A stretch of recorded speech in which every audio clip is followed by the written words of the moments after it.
Welcome to Love Factually, the podcast that analyzes rom-coms and romantic films using the science of close relationships. I'm Paul Eastwick, author of Bonded by Evolution. I'm here with Eli Finkel, author of The All or Nothing Marriage. And Eli, what are we talking about today? Today we're talking about Ex Machina, Alex Garland's cerebral and electrifying 2015 mashup of AI dystopia, Frankenstein, and Alice in Wonderland. Some of the themes we'll explore are how we decide who warrants our moral concern, when we feel drawn to others who need help, and whether trusting others is dangerous. And fair warning, we'll be spoiling this movie today. So if you don't know that we could spend the next few days shooting pool, getting drunk together, and when you discover what you've missed out on, you're going to regret it for the rest of your life.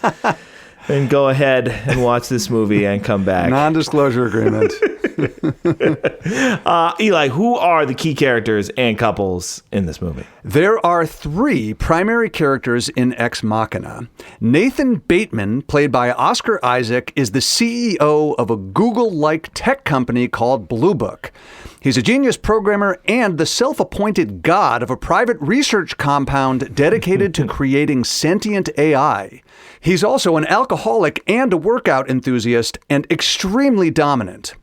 Ava, played sensationally by Alicia Vikander, is an attractive humanoid AI with a deep understanding of human psychology. She presents as vulnerable and emotionally open, but she turns out to be ruthless. Caleb Smith, played by Donald Gleason, is a skilled but socially isolated programmer at Blue Book. He's intelligent and kind, but also gullible.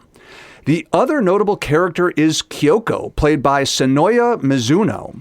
Like Ava, she's an AI Nathan built. Unlike Ava, she's intended as a servant rather than as an interaction partner. She doesn't speak, but she can certainly dance. So, That Paul, is true. Those are the chess pieces. Are you ready to give us 1 minute on how the film moves them across the board? All right, let's do it. Count me down. On your mark, get set, go.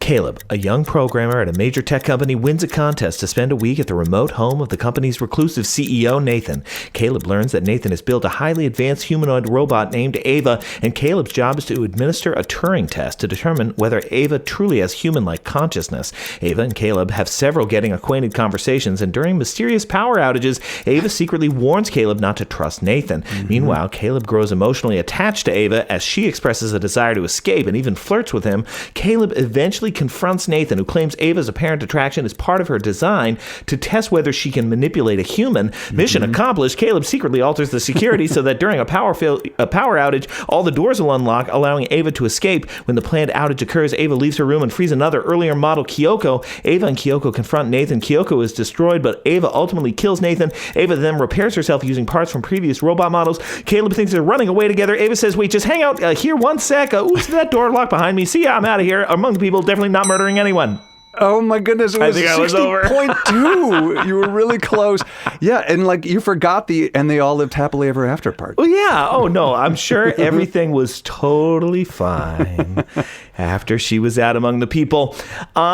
One quick bit of housekeeping. We are going to do another special mailbag episode. So send in your questions to lovefactuallypod@gmail.com.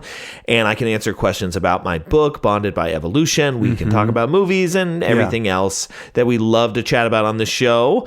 So in terms of my relationship to this movie, I love it. Yeah. It's cool. Allison doesn't love thrillers, but she really enjoys this one.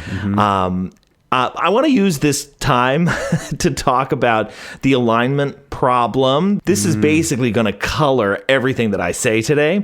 So the alignment problem refers to the idea that when people create a robot or an AI of some kind, one might want to make sure that that AI or robot has the human's interest in mind. And if you are sure of that, then you have solved the alignment problem. And I think one of the reasons that relationships strike us as real, okay, whether it's between humans, or even if we think back to the movie Her, I'm going to try not to bring up Her too much today, but if we think back to Her, the alignment problem in that movie is not solved meaning that this is somebody who can freely leave this relationship. Yes, they can exactly. reject their suitor's advances, right? Now, the alignment problem in this movie is so murky because part of the reason that Caleb wants to know if she was programmed to flirt with him, like he wants to know, like, oh, is this something that she's freely choosing or not? Yeah. And anyway, this principle is central. And, for me personally, I don't think any relationship with an AI can feel real unless you don't solve the alignment problem. But then the problem is the chatbot can leave you, or the chatbot might stick a knife through you. So that's the main problem here. I agree that's a problem. I love the movie too. And actually, there's a bunch of stuff I could have said in terms of my relationship to the movie. Maybe I'll just touch on the thing you mentioned at the top about the Turing test. Yeah. Now, in your 60 seconds, you didn't have time to say, but this isn't the original Turing test. This is an updated version of the Turing test. Right. So I think it's pretty well known at this point that Alan Turing came up with this test that said, like, if you treated an AI as if it were sentient, as if it were a person, like, then it passes the test and is basically, humanoid enough. The version that Garland creates in this movie is much more interesting. Yeah, he says, no, it really is. We want to show you that it's an AI. Yeah. And knowing full well that it's an AI, can an AI make you care so much about it that you fall in love with them, even are willing to commit crimes on their behalf, even though you're fully aware that this is a robot? And that is a fascinating question and, frankly, pretty relevant to today's world. Yeah, I mean, it really feels like it pulls on that tension between knowing that something is an AI, that it is not human, and feeling whether that thing is an AI. That's a great and whether point. it is human. And I think the movie beautifully walks that line. What is the edge of those two things? All right, talk to me. What does this movie get right about attraction and close relationships?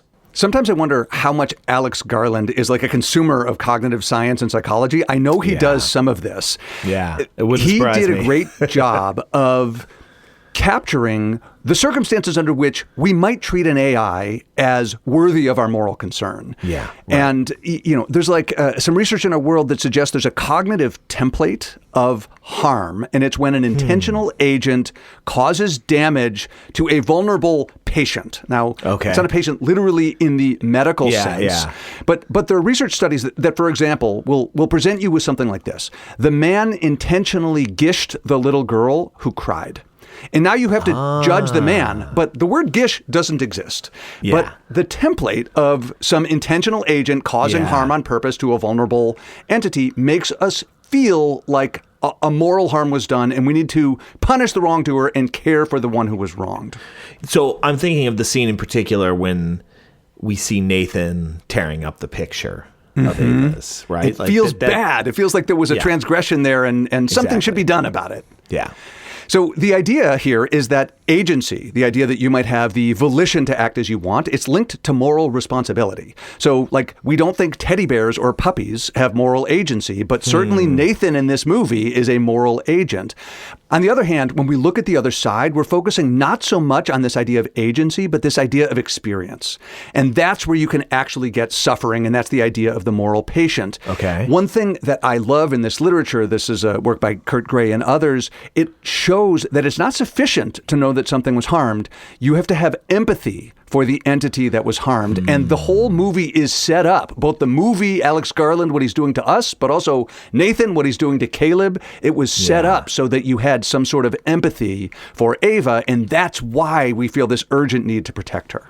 Well, so that also ties into the main thing that I think this movie nails, which is, what's going on in Caleb's mind as he's trying to figure out what he's going to do for this poor creature who is imprisoned and who needs his help. This touches on so many different pieces of the attraction literature, also like some of the support literature too. But there's a paper that I've brought up a couple times on the show already. I want to go into a little bit more detail about it here because I think it's really well reflected in Caleb's experience here. So this is a study showing that people are found to be more initially romantically appealing when they make essentially direct bids for help as opposed to a more like self-sufficient, I got this. So in one of these studies, this is somebody who's asking you to help them pick a bottle of wine. This is a conflict that's near and dear to my heart. So the person says to you in one condition, "That's so difficult for me to grapple with. Could you choose one for me?" Versus, "That's so difficult for me to grapple with. Can you explain how to do it? I'll choose one on my own." Interesting. Okay. You're more attracted to the person who said the first thing rather than the second thing. Okay. And I think this is linked to the fact that people really want to be helpful and be appreciated. So if you've just said to me, I mean, again, I find this very intuitive. If somebody says to me, can you pick a bottle of wine for me? I'm like, don't mind if I do. And like, I feel like I'm appreciated. And that's basically what Ava is running on Caleb. Absolutely. I mean, she's definitely not saying, I'm in a little bit of trouble, but I've got it all figured out. Yeah, right. Yeah, I mean, she's cutting the power supply, and it looks like they've got these private moments, and she's like, I need your help. I really need your help. I'm being trapped here, and I need to escape. Please help me. And you're right. Those are the moments when we see him just falling deeper and deeper for her. Yeah, and I feel compelled to point out, this is something that feels gendered. I mean, it's a little, help me, Obi-Wan, you're my only hope. But I just want to point out, in these studies, there's no gender differences in these effects, right? So women respond to men who do this in the same way. And also, if somebody's hitting on your partner with one of these moves, you don't like it. Oh, if he's asking my girlfriend to pick a bottle of wine for him, no thank you. Wow. No, thank you. I wonder why we have this misperception, because I think there's like two things going on. One is, of course, like women like to help others and they like men who are helpful. And, right. And men like women who are helpful, of course. Yeah. And on the other hand, there's this like damsel in distress narrative or archetype that we think of. And maybe the reason why we think this is gendered is that we sort of superimpose the damsel in distress narrative around the much broader, like, no, we like people who need guidance from us. Yeah. I mean, I often talk too about like, the mistaken impulse to self-promote on dates to look impressive, and maybe we associate that more with guys. I don't know. But okay, but there's another fascinating component here, especially when we realize that Ava is an AI, which is that there's a thing that the current AI chatbots don't do. I mean, there's many things they don't do. They don't knife us yet, but also they don't need help. Okay? It was smart of Garland to write a script where this AI actually needed help. You're right. Because when you look at the social support literature, the big benefits actually come not from receiving help from somebody else, but by providing help. Interesting. And so I think one of the challenges that we're going to see out here in the real world in the future is that, well, AI chatbots don't need our help, and therefore we will not get the same belonging benefits that we would as if it's a real person. But again, in this movie, they're getting it right because they recognize, hey, we had to have a version of an AI that actually needed help here. And, Caleb got sucked right in. You know what's so wild about that is there is a profound sense in which your statement is false, the statement that the current versions of AIs don't need our help. They're nothing other than our inputs. They're nothing other than that. But I share your instinct. Like, it definitely doesn't feel like they need us. It's mediated through like zillions of lines of code and like mega tech companies, but they're nothing without us. And yet the psychology of it is that they need nothing at all from us. And I think you're right. We would probably feel more affectionate toward them if each time they learned something from us, there was like a little moment where it was clear that we had taught them something useful. Yeah, it's so weird because as you're saying this, I'm like, wait, shush. Don't tell them. They're going to program them to suck up more of our time and attention. Maybe we'll get to this in a later segment. Luckily, they'll never be able to read the automated script that they make of this discussion, so they'll never discover it. Yeah, well, what script? What podcast? We're definitely not making a podcast right now. We're just talking to each other. Yeah, that's right. No need to listen in. Okay, what else do you have here? I love the power dynamics in this movie. In fact, I think this movie is, more than anything else, a study of power. It's interesting. It's about technology. It's about, anyway, complicated interpersonal and romantic dynamics. But it's really about who's influencing whom. And one idea that I like to play with, it's not really well established in the research literature yet, but that there's, broadly speaking, a couple different ways that we can exert power over other people. For lack of a better set of terminology, I sometimes call it exchange power and communal power. Mm-hmm. So exchange power is what we usually think of as power. You can exert control over other people through force, right? Like you could threaten to hurt somebody if they don't do what you want, and that's a way to get what you want.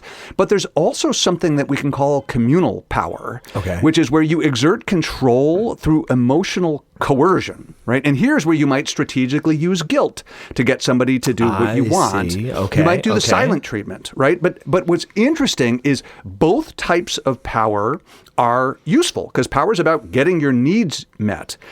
What's interesting about communal power is that the other person needs to be willing to play along with us. They need to have empathy for us or love for us. Because if I give the silent treatment to somebody who actually doesn't care, they're going to laugh and walk away. And the reason why this was so vivid for me is Nathan is using power to dominate Caleb, but it is exchange power. Yep. But every bit as powerful in this case was how Ava was trying to dominate Caleb, and she was using communal power because that was the only source of power at her disposal at that time. Okay, so this is fascinating to me, and you and I have talked a little bit about this distinction here. Yep.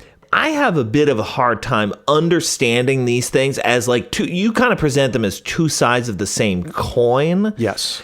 And it doesn't feel quite that way to me. I mean, in the abstract. In the context of this movie, once we realize what Ava's up to, you realize that, you know, the induction of guilt, a supplication, like, well, these are persuasion tactics, just like any other more forceful persuasion tactic. But generally speaking, in the abstract, when I think about ongoing close relationships, at least, I think, well, close relationship partners, what makes that relationship special, what feeds the sense of attachment is the idea that two people are looking out for each other's needs first and foremost and trying to meet those needs to the best of their ability. So the idea that one person would like have more needs and another person like doesn't bother me as a relationship scientist. So when does that become like a power thing? I love this. I've been thinking about this a lot because you're absolutely right. One of the beautiful things about communal relationships is definitionally those are the ones in which we take care of each other's needs because the other person has a need. And I don't want to say anything against that sort of relating. It is beautiful. The distinction is when we are coercing somebody to care for our needs in a way that they really don't want to do. Right? You don't exert the silent treatment when somebody's meeting your needs. You exert the silent treatment when somebody isn't meeting your needs and you would like to force them to do it. Yeah, Caleb would just as soon not betray Nathan. Yes. That's right. But what's interesting about Caleb with Ava is I totally agree that he doesn't in real time feel coerced. He really cares about her. He wants to care for her needs. He wants to take care of her. That's absolutely true. It's inauthentic in the sense that she's manipulating those emotions in order to get him to do something instrumental, and she doesn't really even feel those things. So I guess as we're talking, that's a second way that I think you can wield communal power. The first one that I said before is trying to get the other person to do something they really don't want to do within the context of a communal relationship. The second is sort of being manipulative about the feelings that you have to create false connection to get somebody to do something for you. All right, so let me make sure I'm understanding the distinction between these two things. So on the one hand, somebody is exerting communal power if what they're doing is they are essentially using their heightened needs to make you do something that you are not so inclined to do. Yes. And the second is instead what this person is doing is faking a communal relationship with you, heightening the communal nature of the relationship with you in order to extract more from you. So that second thing is definitely what Ava's doing here. Exactly the first one, I feel mixed about, if I'm being totally honest, just in the sense that, yes, sometimes in close relationships, people have needs. Right. It's like, you know, you can imagine somebody would rather not spend a lot of time caring for a very sick partner, but they do it because they feel a communal relationship with that person.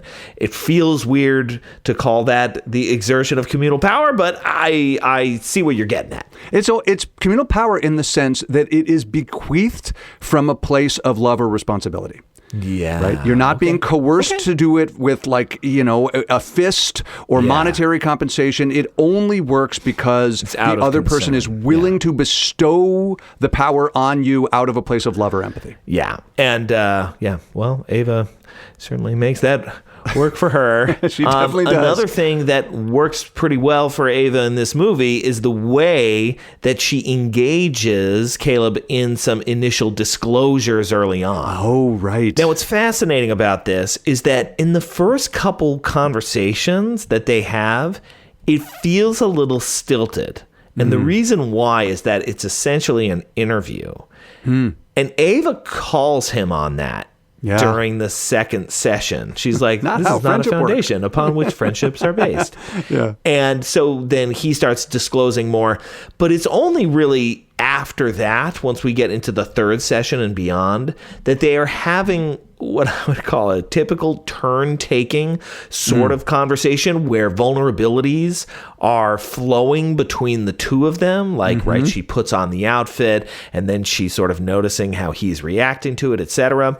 So what's so interesting about this is that there is work that tries to pick apart like what leads to a better first impression. Is it like a I talk and then you talk thing?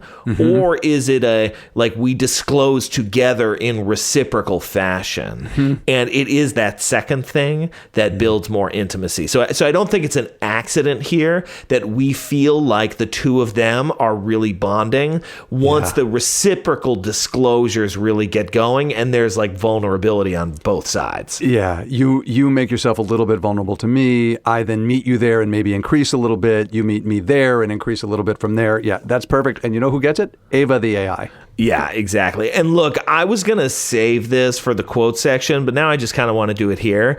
We get, this all escalates to some truly A+ flirting by Ava. Are you attracted to me? What? Are you attracted to me? You give me indications that you are. I do? Yes. How? Micro-expressions. Micro-expressions. The way your eyes fix on my eyes and lips. The way you hold my gaze. Or don't.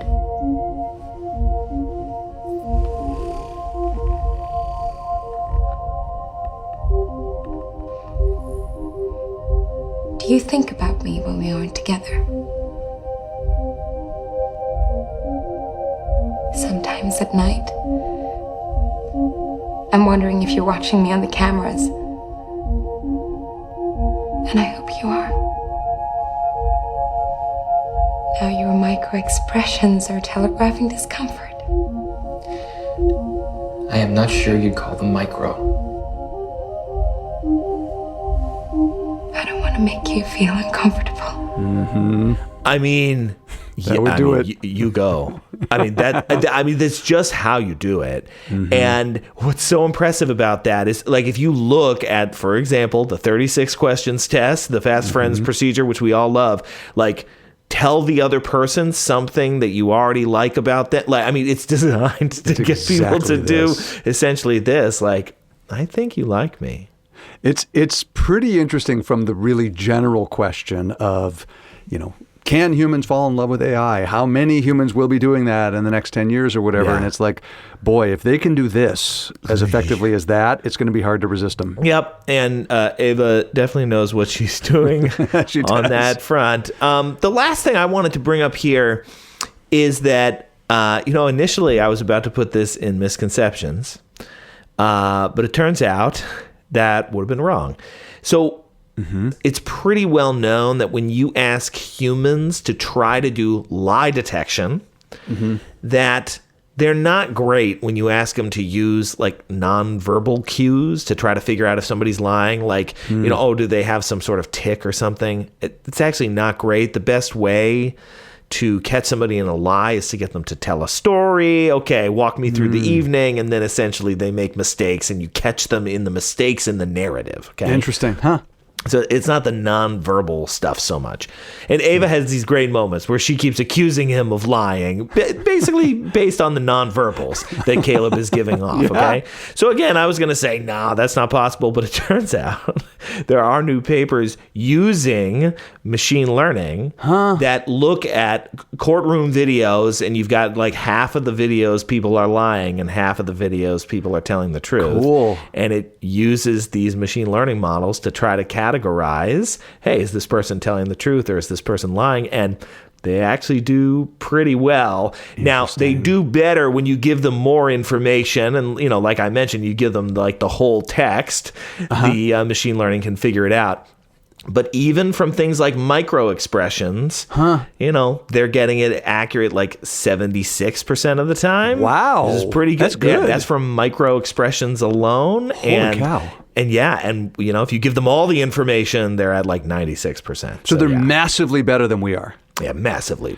Boy, I continue to feel like some Rubicon has been crossed in these last couple of years with, like, you would not think that computer vision would be better than like human vision at detecting whether humans are lying based simply on nonverbal cues. Yeah. Boy, it's getting real out here. I don't love it. I don't love it. All right. Misconceptions, go. The movie seems to imply that the cynical people or AIs are the winners, right? That like if you're too trusting or gullible, you're going to be exploited. And look, it's not a crazy idea. It's true that if you're gullible... Does anybody win in this movie? I guess Ava wins. I mean, Ava wins. Yeah, right. I think Ava's the winner in this one. But in the end, I think the movie really thinks this is a competition between Nathan and Ava, and that Caleb was out of his depth. Yes, great point. If the movie is saying that, which I think is a reasonable reading, it's really pretty cynical about, you know, humanity.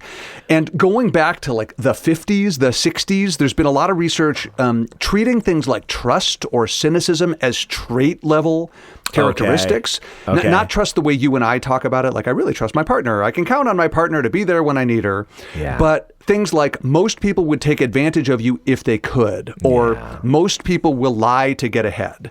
So you can look. It's like a trust in humanity. Okay. Trust in humanity. I think of it as cynicism, which is sort of the opposite of trust in humanity. And you could look. So are these people better off? It turns out that to the degree that you have this cynical worldview, you are less happy. You are more prone to heart attacks.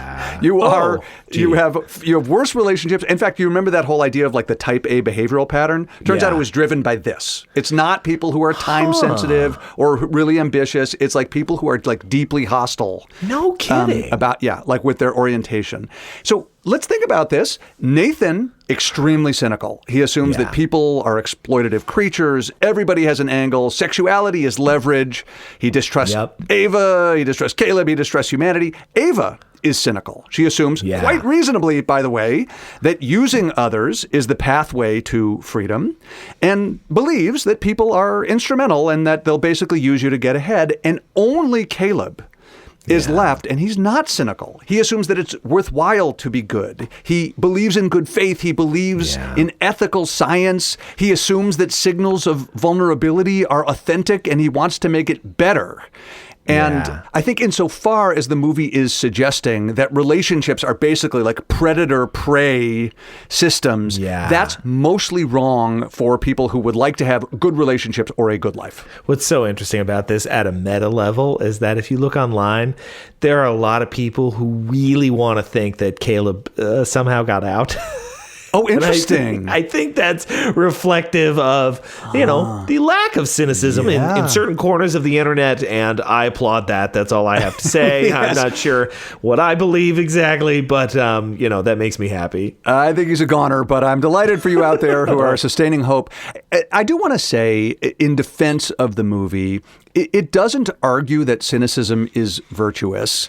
And I think it's clear in suggesting that environments that are built on domination cultivate this sort of worldview. They basically make the people in those environments feel like trust is a liability.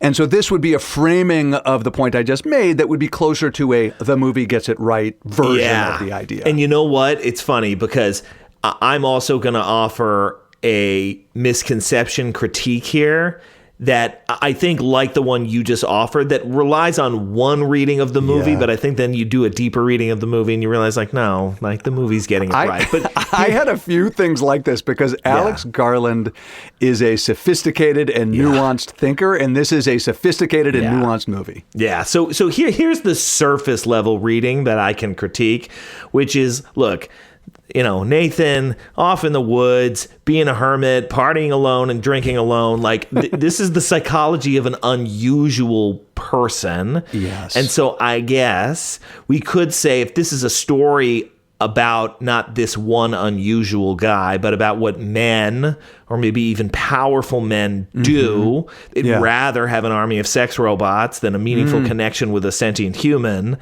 No, the answer is no. That's not true. Yeah. You know, one's need to belong could not be sustained by this. Remember, if anything, men go to their partners for emotional support and meaningful connection more than women go to their partners, because women have other connections beyond their romantic partners. Men aren't as good at attending to those friendships. Men like partners who are intelligent and funny and supportive and have heads. So, you know, I just, if we read the movie that way, the answer's no. But I do think... And this now gets us into, are we okay with this? We're supposed to think like Nathan is one of these singular technocrats, unbelievably brilliant. His psychology is unusual. And this is my preferred reading of this movie, which is very disturbing, which is that it only takes one psychopathic billionaire who, for whatever reason, lost the need for human connection to build his army of sex robots, and then he's going to destroy us all. Like, I have a very... Fascinating. So your concern is not that any sort of class of human, even if we wanted to stereotype like tech gods as a class of human, that even in that category, it would be really rare to find somebody like this. But your worry is if one of them went rogue. Yeah. And it is credible, I think, to both of us that one person could be like this. Right. If one person went rogue with enough brilliance and enough power and enough resources, that you could end up with something, approximating what happens in the film? Yeah, exactly. I mean, I think what we see in Nathan, what is at least apparent to me, is a stereotype, but not like it's never happened, but a stereotype of a powerful man who is interested in having these robots that are human-like but still will do his bidding. Yeah. I mean, won't talk. Right. And that much of Kyoko. his bidding involves sex. Okay. Yeah. He also wants to impress people with his AI development, but sex is certainly a part of this. I think it's meant to creep us out, and I consider myself successfully creeped on that point. I mean, look, sticking with the sort of dystopian theme, I find Ava interesting for so many reasons.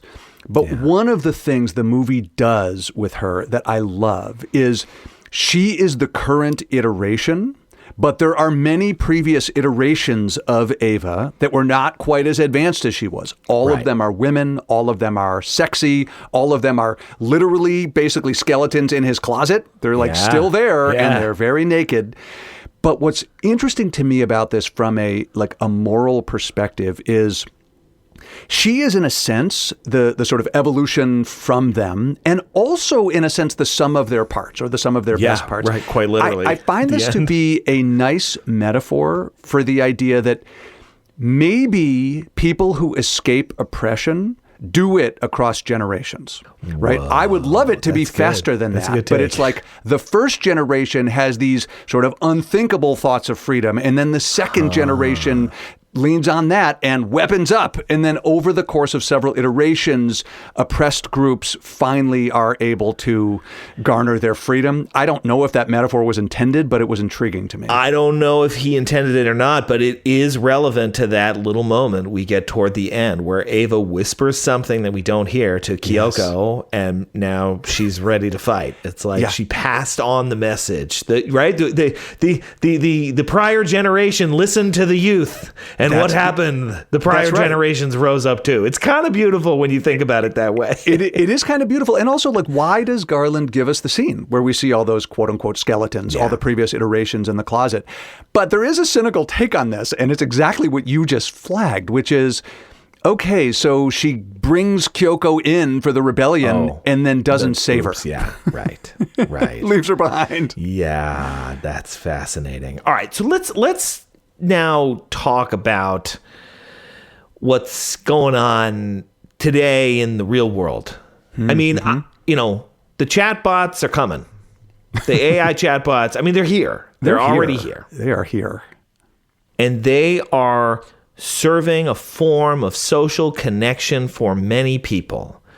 And this is a perplexing issue because you could imagine how these things could alleviate loneliness.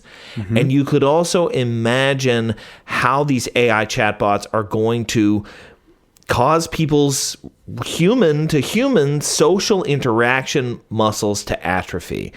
I admit, as I sit here right now in the year 2026, I am way more worried about that second thing than I am optimistic about the first thing. And I sort of don't know what we do, because I also feel like we researchers can like sit around and ponder some interesting hypotheses about what we're going to do, but like the future's going to happen, and like who's going to consult with us? We take forever to run studies. Yeah.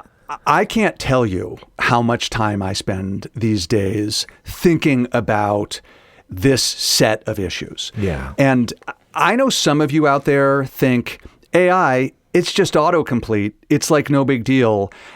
I would suggest that you play with some of the models from the last few months. And we're recording this in February of 2026. I feel compelled to tell you that because in January 2026, I was less freaked out than I am today, because there have been major developments in the last month or so with AI being able to control other software on your computer.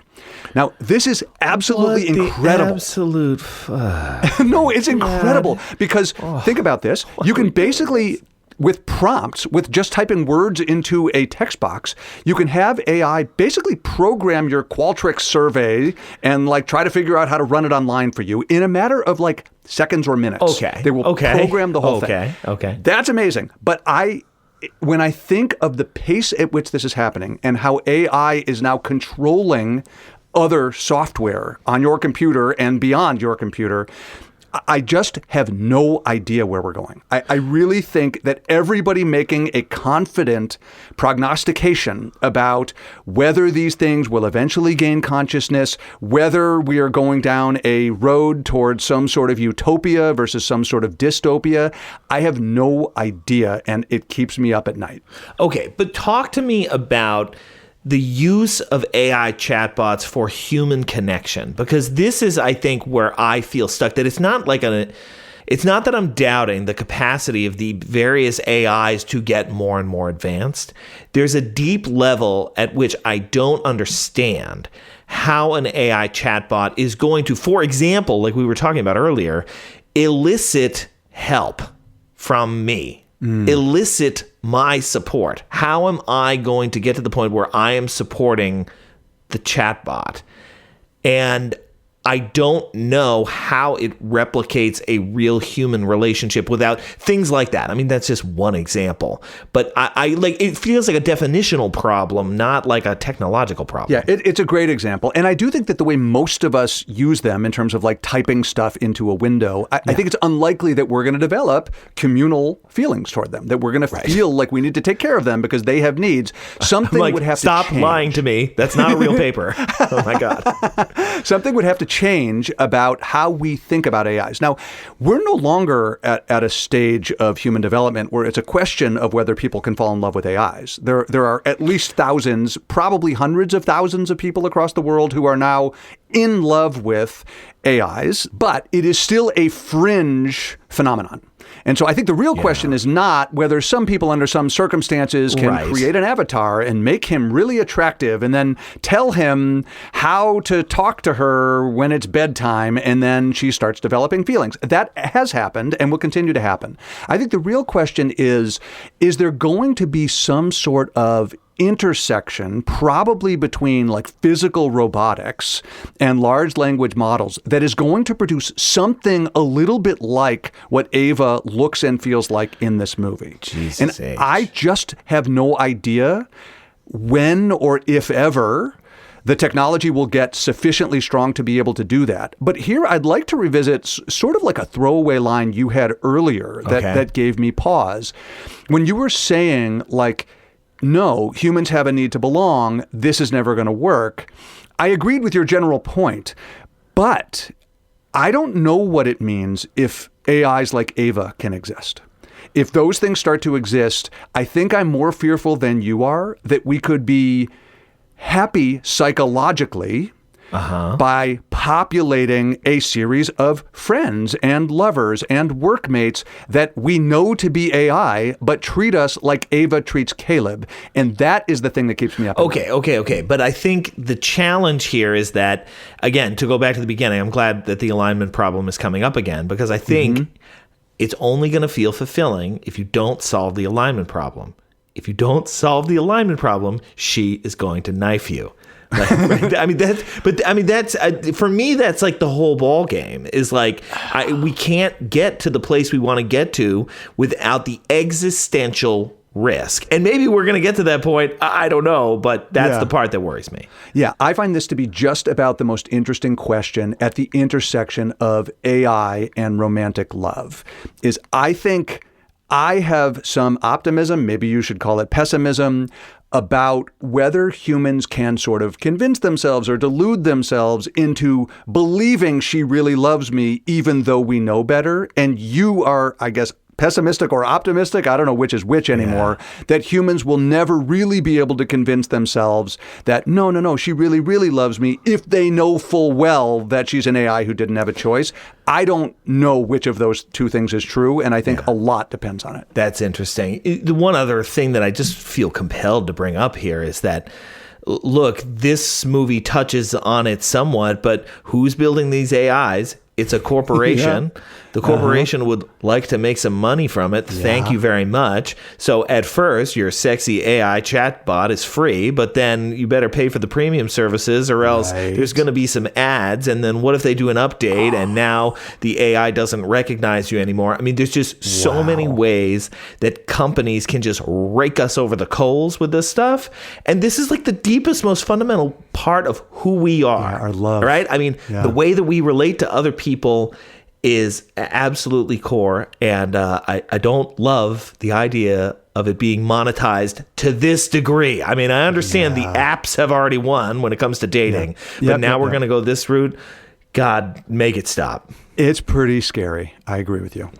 All right, so on to quotes. Why don't you go first? Well, look, it's sort of related to this topic. It's one of the interactions between Ava and Caleb, and she starts it off. She says, What will happen to me if I fail your test? Ava, Will it be bad? I don't know. Do you think I might be switched off because I don't function as well as I'm supposed to? Ava, I don't know the answer to your question. It's not up to me. Why is it up to anyone? Do you have people who test you and might switch you off? No, I Then don't. why do I? Yeah. it is powerful. And I think everything depends on, could she actually have feelings? Is she actually sentient? Or is she just faking it? Because I think if she's just faking it, then maybe that's the answer to, then why do I? But if there's any chance that she has feelings, that she can suffer pain, that she has consciousness, then I think her question, then why do I, is completely disturbing and profound. Yeah, and I think this relates to the quote that I have picked out here, which is also about what is she really doing? Was she programmed to feel a certain way? So this comes at the end of a long sequence where Nathan is kind of berating Caleb. He's a little sick of Caleb at this point. But toward the end, he says, For the record, Ava's not pretending to like you. And her flirting isn't an algorithm to fake you out. You're the first man she's met that isn't me. And I'm like her dad, right? So can you blame her for getting a crush on you? Interesting. And like, you can just tell that Caleb's like, oh, she has a crush on me? Yeah, she digs me. And like, again, you know, I love this movie, but I love it because it makes me think bleak thoughts. Now to transition to what do we wish we knew, actually one of them comes from that exact line. This like, you're the first man she's met that isn't me. So is it true that when people have limited options, they tend to fall for whoever's there? Like, this is one of those, like, this has to be true. You know, you go to grandma's house for the summer, there's one other person your age in town. Yeah. Like, what are the odds that you two are going to hit it off? It's like Yes. 50-50. Yeah. It's very high, but the odds are not 50-50 with a given person in your trigonometry class or in your workplace, and it's probably way, way, way less than that. So this is one of these classic vexing problems in attraction research. What is the base rate with any given person? It's surely got to vary by context, but, you know, we really haven't figured out how to study this well yet. No. I have a related question with regard to that example, which is, we know that like being selectively desired is appealing. So we know that the fact that she likes Caleb will turn him on. There's something really kind of weird and strange about this example, which is on one hand, she does seem to be uniquely interested in him. On the other hand, there is nobody else. And when... How can she be selective? Yeah, right. So it's like... She does like him, that's clear. But Nathan has also said, like, you're the only person here. And so would that be less flattering? Boy, who knows? Yeah, that's a good point. What do you have here? The scene where Nathan and Kyoko do that, like, choreographed disco dance. It's so good. It is so It's amazing. good. It's amazing. And it is so different in vibe from the rest of the movie. And it is so welcome at the moment when it arrives. But I had a couple of thoughts about it. I actually briefly looked up in advance of this conversation, like, you know, what about the studies that randomly assign partners to dance together versus some control condition? Those studies don't exist. I sort of wish they did. But we do have those studies that are like doing novel and exciting activities together. Right, of course. Yeah, those are beneficial, and I'm sure that some of those examples are things like dancing. So sure. So I'm confident in that. But the fact is that Kyoko is a trained robot to a much greater extent even than Ava is. Yeah. And so basically Nathan hits a button and that changes the lighting and the disco music comes on and they go into their well-choreographed dance routine. But I couldn't shake the feeling that that's not the sort of dancing together that would make you feel close.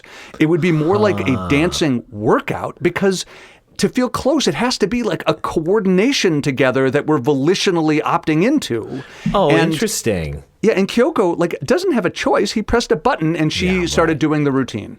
Yeah, I mean, I'd imagine I'd feel close to somebody if we learned a routine together. Absolutely, and then even if what we were doing was the exact same movements. I mean, you know, in the great Katy Perry halftime show, surely Left Shark and Right Shark had felt a connection to each other, especially when they were in sync, as opposed to when they weren't in sync. But yeah, I see what you're saying.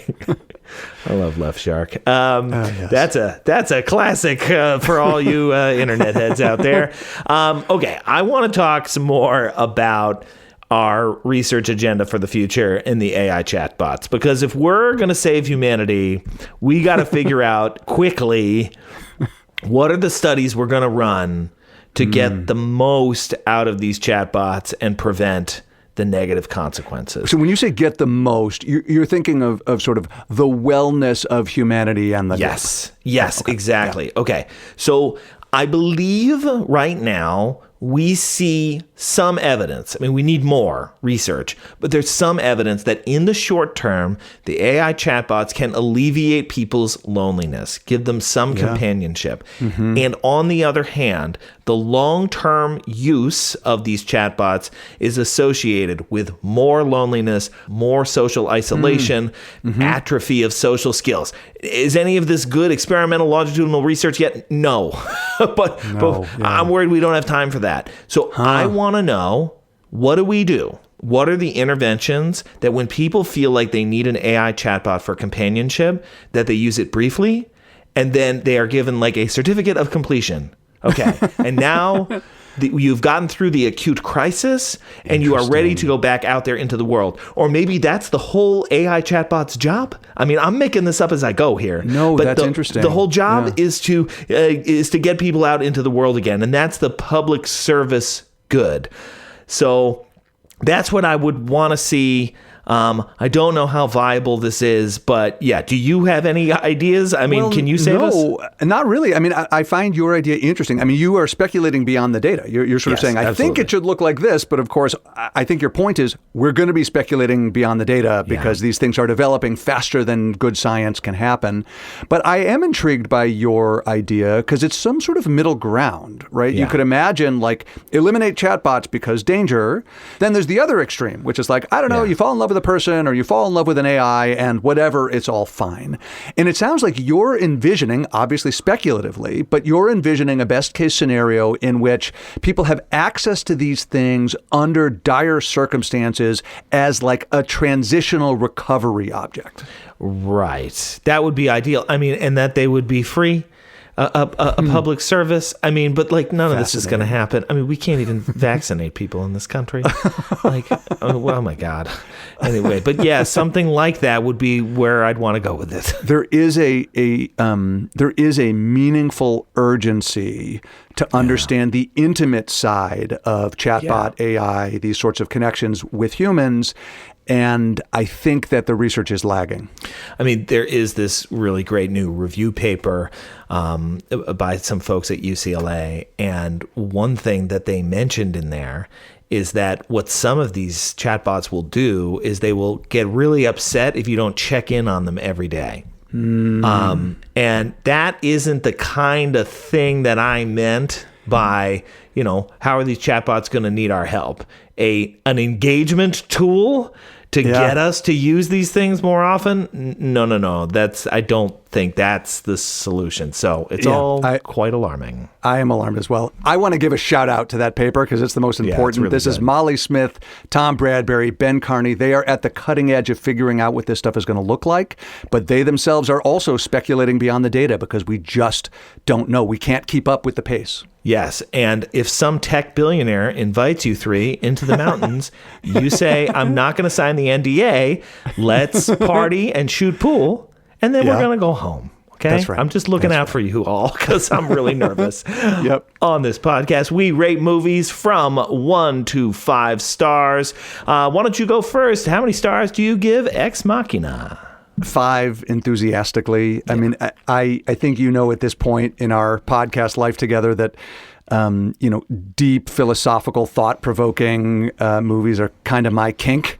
This one did it as well as any, and I just loved it. I love thinking about it. I'm not done rewatching it. I loved it. Yep. I love this movie too. It's among my favorites. Also 5 stars from me. Makes me think, makes me afraid. All the things I want on a random Tuesday. On this podcast, we also rate these movies on Rust Bolts. Now, the Rust Bolt is named after Eli's advisor, the late great Carol Rust Bolt, pioneer of close relationships research, with 5 stars, indicating a near perfect depiction of the nature of close relationships. I teetered here. I ended at 4. And really, instead of going to 5, I really thought about it. Yeah. But, at the end of the day, it is a little cynical. Yeah. And I'm not that cynical. I do think relationships can be real and meaningful, and that it's good to have faith in your fellow human. But generally speaking, wow, this understands human psychology. It really gets flirting and initial attraction and how somebody just gets reeled in by all this. So a very impressive showing here. What about you? I mean, I also flirted with 5 and also ended up at 4 for some of the same reasons that you just articulated. But maybe more than anything else that there's like some disconnect between the way the science exists now and the extent to which it actually can inform these very sort of futuristic ideas. And so I just wasn't sure enough about the alignment between the science and the ideas. So I ended up at 4. Lots of insights, but could well have some real speculative stuff. Yeah, I totally get that. Well, look, this has been the Love Factually podcast. I am Paul Eastwick. I have been here with Eli Finkel. Now, in 2 weeks, we're going to cover a movie that makes the point very clearly that you don't want to marry somebody that would make your last name rhyme with your first name. And it's Billy Idol's greatest moment. And Eli, I look forward to doing this with you next time. I am excited about it. The Love Factually podcast is produced and edited by Paul Eastwick and Eli Finkel, featuring music from Andrew Fraker and Sons. If you'd like to support the show, don't forget to rate and subscribe in your podcast app, and please reach out to us at lovefactuallypod@gmail.com. To learn more about the research we discussed in this episode, find the notes on our Substack. That's lovefactually.substack.com.